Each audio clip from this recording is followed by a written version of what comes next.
একটা কলম বসানো হবে, তা সব কিছু কলমটা কিভাবে বসছে না বসছে দেখাবো। হ্যাঁ, কলমটার মাটি খোঁড়া হলো, কলমটার এই কলমে মাটি খোঁড়া হয়েছে মানে ডিপ এতটাই। এবারে রড কেটে ঢালাই হবে। কলমের খাঁচার রড বাঁধা হচ্ছে, রড বাঁধা প্রায় শেষ। তারপরে এবার বড় 16 রড কাটা হবে। এই যে 16 রড আনা আছে, কাটার পরে এল টানা হবে। এল টেনে খাঁচাটা তৈরি হয়ে গেছে, আর অল্প একটু আছে বাঁধতে। বাঁধা হয়ে গেলেই কলমটা ঢালা হবে। কলম বসানো হয়ে গেছে, এবার ঢালাই করতে হবে। দেখেন এই যে রড খাড়া করে দিয়েছি,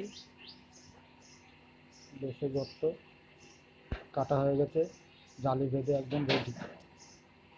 ঢালাই মাল মাখা হচ্ছে, ঢালাই মশলা 4-3 একে মাখা হচ্ছে। দেখেন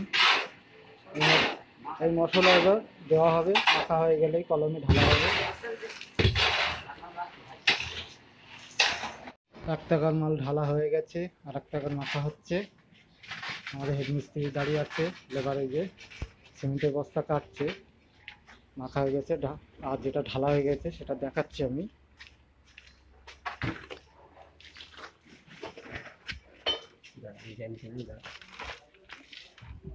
আমাদের হেড মিস্ত্রি যাচ্ছে কলমের নেমে কলম সাইজ করছে। দেখেন আমাদের হেড মিস্ত্রি, আর কলম খাওয়া হয়েছে দেখেন প্রায় 20 ফুট মাপে রড কাটা হয়েছে, ফুল রড।